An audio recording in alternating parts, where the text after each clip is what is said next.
The pelvic girdle is composed of two os coxae bones.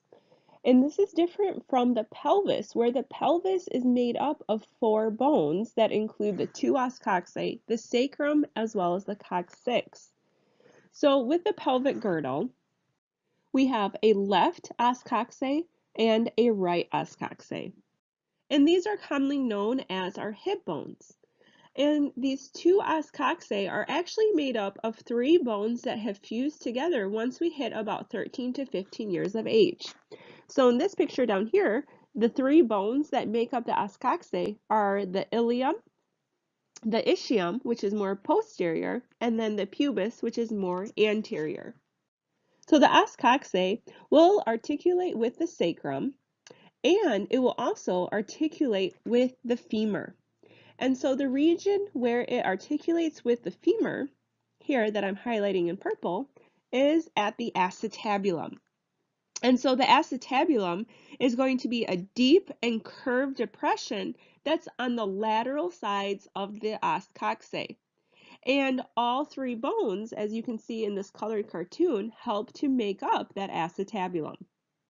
And within the os coxae, we also find this feature that I'm highlighting in green, which is the obturator foramen. So it's going to be a huge hole that we find where it's between only the ischium and the pubis.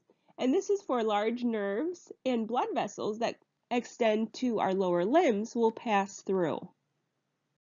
The ilium is the largest of the three os coxae bones. And here in this cartoon, it's in the blue. And this helps to form the superior region of the os coxae and is the largest portion of the acetabular surface. So about half of it of the acetabulum is made up of the ilium. And so now let's go through some of the structures of the ilium. So the iliac crest, which I'm highlighting here in green, this is going to be the superior most ridge of the ilium. And this is what you can actually feel on the posterior and superior edge of your hips. So the ridge of the bone that you feel on each side is going to be your iliac crest. Next, what we have is the greater sciatic notch that I'm highlighting in blue. And this is going to be on the posterior side of the ilium, where it will be completed by part of the ischium.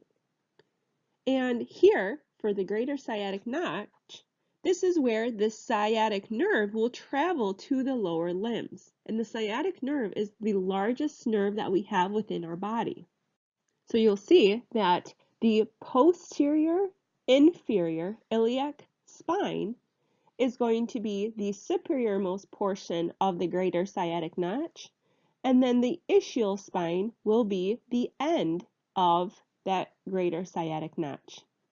One other region that we have is the anterior superior iliac spine, which is going to be the anteriormost portion of where the iliac ends. And on the posteriormost region, we have the posterior superior iliac spine, where it will end with the iliac crest.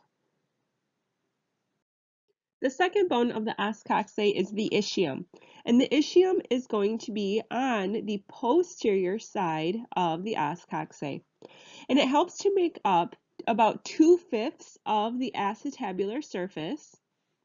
And the ilium fuses with the ischium near the superior and posterior margins then of the acetabulum, so right around here. So posterior to the acetabulum, what we have is the ischial spine. And so again, the ischial spine help to make up that lower aspect of that greater sciatic notch within the ilium. And the ischial spine does slightly project medially. Next, we have the lesser sciatic notch, and here I'll highlight this in green. And this is a semicircular depression that's inferior to the ischial spine, where it acts as a passageway for nerves stemming off of the sciatic nerve to pass and enter into our lower limbs. And lastly, what we have are the ischial tuberosities. And these are going to be on the posterior and lateral borders of the ischium that are going to be rough projections. And these are often called your sits bones by health professionals and fitness instructors because they help to support the weight of your body when you sit. And so you can palpate your buttocks while in the sitting position, then you'll be able to feel the large ischial tuberosities. The pubis makes up the last of the os coxae bones and will fuse with the ilium and the ischium at the acetabulum. And we have this pubic symphysis here, and this is going to be a roughened area on the body of the pubis that is going to be the site of articulation between the two pubic bones and will be made up of fibrocartilage.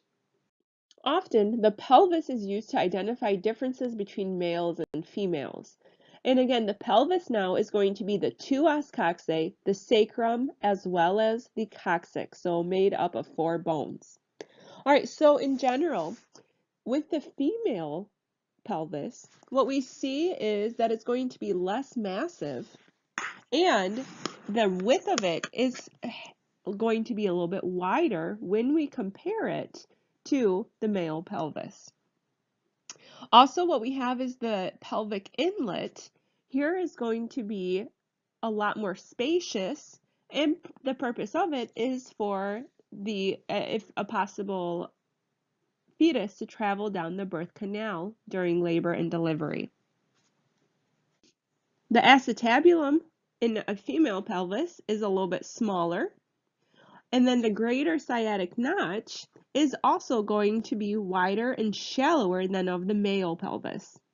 The ilium tends to be shallow compared to with the male pelvis, and the subpubic angle that we find here is going to be larger in the female, which is about more than 100 degrees compared to that male pelvis.